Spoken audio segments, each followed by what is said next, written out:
Production company omukulu CEO ali Royal Jeff twali wano nga tulonkinga ekifo kino kyamaanyi nnyo studio weri ya recording okuyimba live sessions abalinayo ko kubayimbi bamwe abagenda okukola ebivulu nga beetaaga okukola rehearsals twongera okubaaniriza wano wabeera open era business zatandika dda olunaku olwaleero waliwo era ekyenjawulo Royal Jeff ono mukyangajja mu ndongo alina bingi nnyo byagala okugezaako okukyusa nga y'omuyimbi byalowooza nti ebimu ku ebyo ebigulamu era olwaleero mukulu Royal Jeff yatukubidde akasimu abasinga obungi kuffe n'abaako kyakutegeeza kyagala ensi etegeere ku mitimbagano ne ku mainstream media nga kyakutwanjulira omu ku bantu abali mu industry eno abayimbi bamwetaaga naffe bannamawulire tuyinza omwetaaga tetumanyi nkolagana ye gy'amaze naye but bayinza okuba balina enkolagana yaabwe era n'ensonga lwaki olwaleero azze wano amutwanjulire so ngenda saba omukulu yennyini Royal Jeff atubuulire ani gwe tugenda okwanveringa olwaleero alina position ki mu JP Production Company era emirimu gye gitandika ddi tumusangawa na byonna mu nfunzo obw'ekitalo tufune n'ebibuuzo after naye nga ne mukulu chicken waali naye tugenda kufuna obudde tutegeere lwaki atudde sayidi eno ebigambo nabyo tujja bitegeera si okwaniriza sebo. Yes, sanyuse nnyo okuba nga ndi nammwe amannya bamuta Royal Jeff era nga leero ekituleese wano tubadde twagala okubanjulira ekintu ekipya kyetutaddemu ssente by the way tulina DJ waffe gwe twagala okusayininga right now today ng'era kigenda ba kizza nnyo eri company n'eri DJ nga brand kuba essaawa zino agenda kufuuka brand eri under JP Production Company so saakabeera naye oba saakamulaba okubanga ntuusa obbanga mugenda obbanga tumusayininga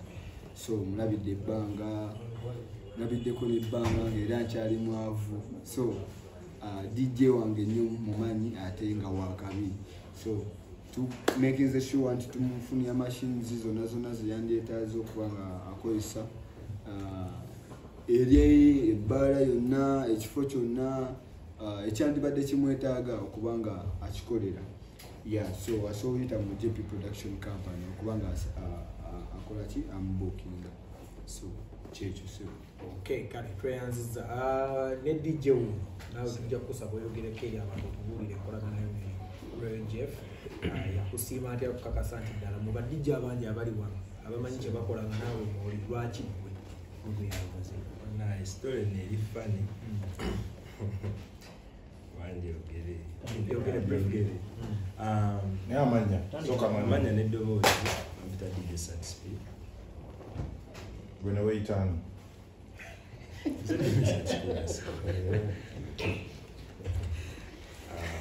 era omwami ono tumaze akabanga akawerako naye simufunye muzimu simufunyemu ku buzimu ng'akola naye byanyambye bingi abasinga bye batasobola kumanya so mu kumufuna nanyambayambako ebintu ebimu paka olunaku lwabadde lwaggulu nankubira naŋŋamba beera sente enkya tugenda kwaniveriringa nga official DJ wa JP Production Company semagulu gabi awo muli obadde okolera waggwenga gwe obutandika ddi oba DJ natandika 2016 nga gwako but being serious in business I think in lockdown twatandikira ne bafiki African Mondays paka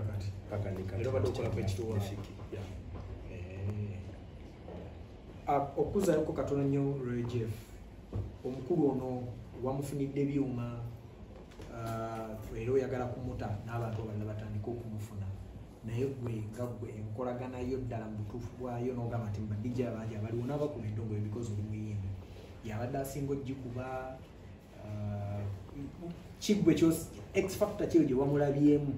n'ogamba nti eno ensonga lwaki Satisfy kati mwekola naye nze ga Royal Jeff omukulu ono nze bwe nali ntandika music ino oluyimba lwangolo lwasinze nze kayagala bakazi abakadde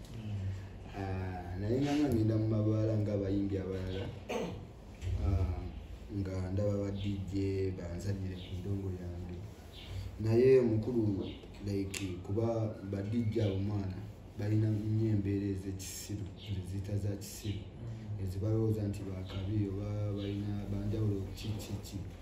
naye omukulu ono yawelukaminga bulungi kuba nze I used to go to bars nga namba DJ oba abasajja bange bamukyalayo nazanya music ekitakyaliwo kati naye twatuuka ku mukulu ono n'atugamba tujye tayagala sente zaffe era oluyimba n'alukuba ate nga ekyewunyisa omulimbala lwe yalukuba nga balumanyi era abantu ne balusanyukira nnyo n'aludda namu so kyansanyusa nnyo kyokuva olwo nalinga ngenda mu bbaala gye yalinga akubamu nalinga nga muwana attention namusembeza natandika omusembeza olwekyo kyeyandaga kuba kyandaga ekyenjawulo kyenali siraba mu badijje balala kyenali sirabangako so kyandeetera nnyo okuba nga ndi close naye n'okuba nga essaawa zino mukkiririzaamu neŋŋamba nti nze kamusayininge kimu kale banaye ebibuuzo kati tutandikire mukulu chicken abantu banaye musasira soko oyogere amaine eddoboozi Anthony Katongole de Santos abira mutoni wa Zibondo chicken Mr Fantastic twesiimye era nga twegolodde bwantu ogobe muli bufa nyingo ensonga katuzukwase kukwa ku malusu na dokoli nze kindeese olunaku lwaleero nziza okusanyukira ku DJ waffe bamuyita Satisp for the very first time nasooka kumulaba mu Power King ogwasookera ddala naye nga akuba ennyimba za Roy Jeff kumu kubanza ono bosi wange akayimba bwe kafuluma fa abamu ku basooka zifuna bene tuzibunya emitimbagano kati nze bwe namulaba yakuba akayimba ka Jeff akasooka nazzaako akokubiri nanga ne mubongako ne mubuuza biri bitya Jeff kyaliwo nangamba yeetwogera naye okay kati ate ne tuvaayo ne tudde kololo ng'akola ekintu kyekimu so namulabira mu bbanga ddene nga akuba ennyimba za Roy Jeff non-stop nenjogerako ne bosi wange namugamba waliyo yakasajja bakayita ka Satisp nangamba mumanyi era tukolagana mpola kati nze nga kinnumya omutwe ngamba lwaki kaleta mu full official DJ era leero bwe nzize nga yo official DJ nze omu kubasinza okufuna essanyu lya mokiwagonjera taata tukugratulate nze obalituka ku buwanguzi tukolagane bwe tutyo sajja waddala talina takubanje nyimba zazikuba azikubira ddala talina buzibu era kati tugenda kutambula naawe leero naluli ne muntaana tweyanziza dooza kyeke kale ebibuuzo bannaye funayo ko bibyo 1235 kantandike bibiri ekimu Roy Jeff ekimu ekyerisaida DJ Satisp omanyikidwa nga official DJ wa B2C nimbye waneda sometime emabegako sikati B2C ogitadde n'abayimbi abadde okola nabo sente zitadde najida